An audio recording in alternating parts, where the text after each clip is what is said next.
Assalamu alaikum students. How are you? I hope that you all are fine. As you know, we are learning about how to use correct form of verb. तो आज हम इस video में सीखेंगे कि हमने second form कब use करनी है।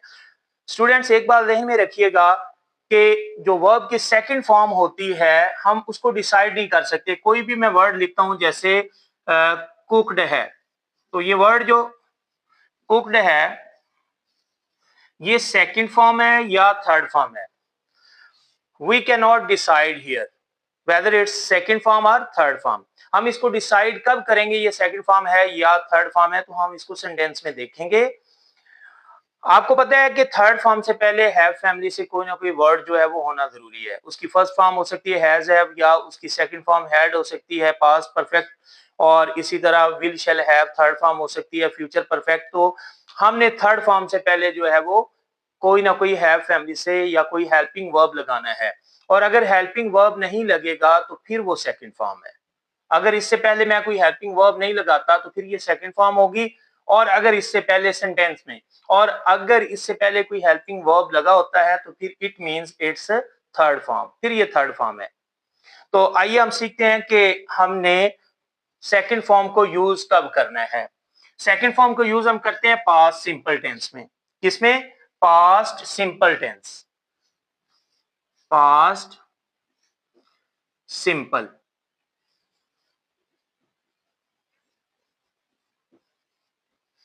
अब स्टूडेंट्स हमने ये डिसाइड किया हुआ है कि पास्ट के लिए कौन सी वर्ब की फॉर्म आती है, सेकंड आती है, और सिंपल के लिए आगे कोई वर्ब यूज हमने नहीं करना। इट मींस कि हम इसमें जस्ट एक सेकंड फॉर्म यूज करेंगे without using the verb from be family और हैव फैमिली। यानी हम बी फैमिली से is am are was were कोई हेल्पिंग वर्ब इससे पहले यूज नहीं करेंगे, ना हैज हैव यूज करेंगे, तब सेकंड फॉर्म होगी।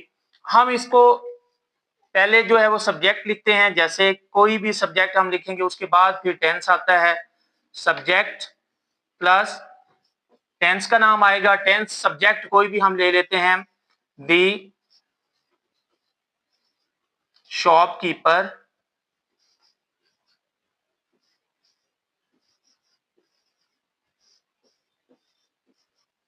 अब यहां पर हम सेकंड फॉर्म यूज करेंगे without any helping verb. The shopkeeper sold, sell की सेकंड फॉर्म जो है सेल बेचना, सोल्ड, और थर्ड भी इसकी सोल्ड है। यहां पर ये सेकंड क्यों कंसीडर की जाएगी, क्योंकि इससे पहले कोई हेल्पिंग वर्ब नहीं है, और जब कोई हेल्पिंग वर्ब पहले आ जाएगा तो फिर वो कौन सी वर्ब की फॉर्म होगी, थर्ड। लेकिन हमने यहां पर यूज करनी है सेकंड। सेकंड से पहले कोई हेल्पिंग वर्ब नहीं होता। The shopkeeper sold the things.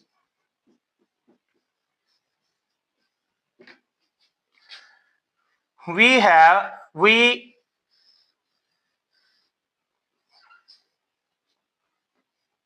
bought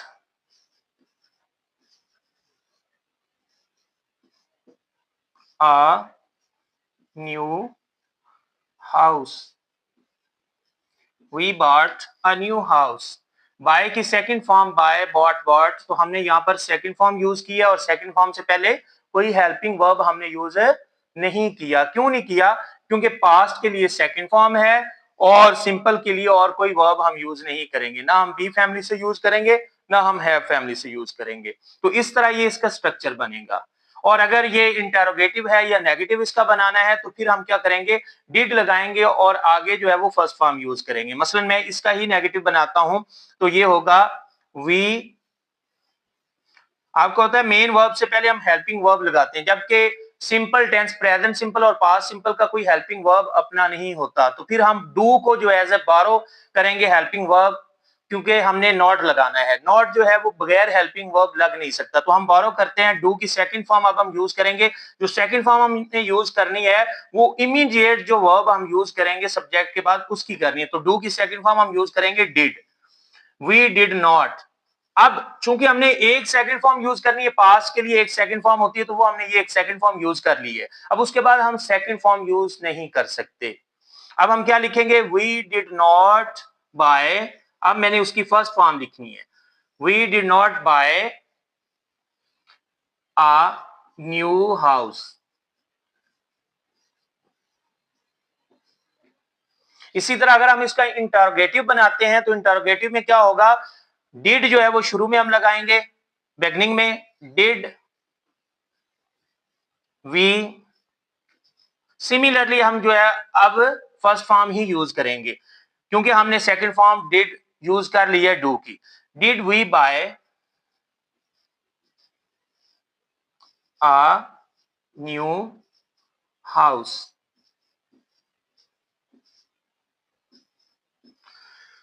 तो स्टूडेंट्स इसको हम यूज कब करते हैं, पास्ट सिंपल का यूज क्या है और how to select the second form. अगर एग्जाम में ये ब्लैंक में आ जाता है, एमसीक्यूज में आ जाता है, तो हमें कैसे पता चलेगा कि हमने सेकंड फॉर्म ही यूज करनी है। तो पास्ट सिंपल में जो है सबसे बड़ी बात जो है, एक्शन में टाइम गैप होता है। एक्शन में टाइम गैप जो है, मसलन कोई भी एक्शन पास्ट में हुआ है, कोई भी एक्शन पास्ट में हुआ है, एक्शन जो है वो पास्ट में हुआ, अब ये एक्शन स्टॉप हो गया। मैंने प्रेजेंट परफेक्ट में जो है इमीडिएट जो है वो रिपोर्टिंग टाइम बता दिया था, लेकिन इसमें टाइम गैप होगा, ये टाइम गैप है, ये थोड़ा भी हो सकता है, ज्यादा भी हो सकता है। तो यहां पर जो मैंने पॉइंट लगाया है ये क्या है, रिपोर्टिंग टाइम है, यानी उसको रिपोर्ट करने का, उसके बारे में बताने का, उस एक्शन के। तो एक्शन यहां पर क्या हो गया, स्टॉप हो गया है, यहां पर एक्शन स्टॉप हो गया था और दरमियान में ये क्या है, ये है टाइम गैप। ये क्या है, टाइम गैप।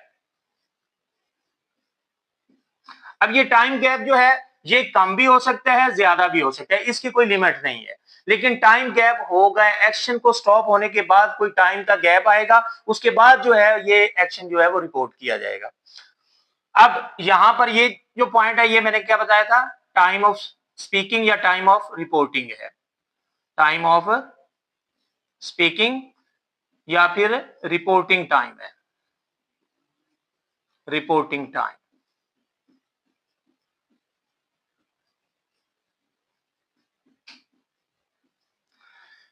तो पता चला कि जब टाइम गैप होगा तो फिर हम इसको इस टेंस को यूज करेंगे, यानी अकेली सेकंड फॉर्म यूज करेंगे या नेगेटिव और इंटरोगेटिव में डिड और फर्स्ट फॉर्म यूज करेंगे।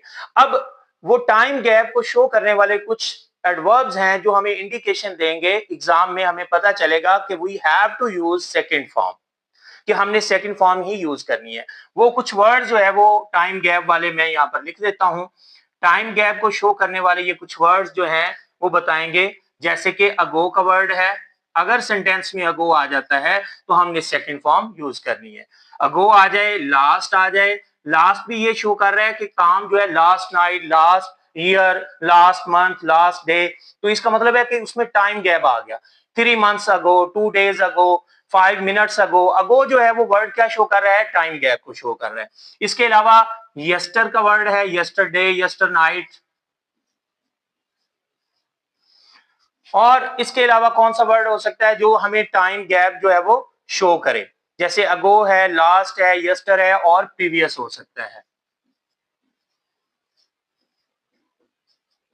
Previous months, previous year. तो इस तरह के जो वर्ड्स हैं वो क्या शो करते हैं, टाइम गैप।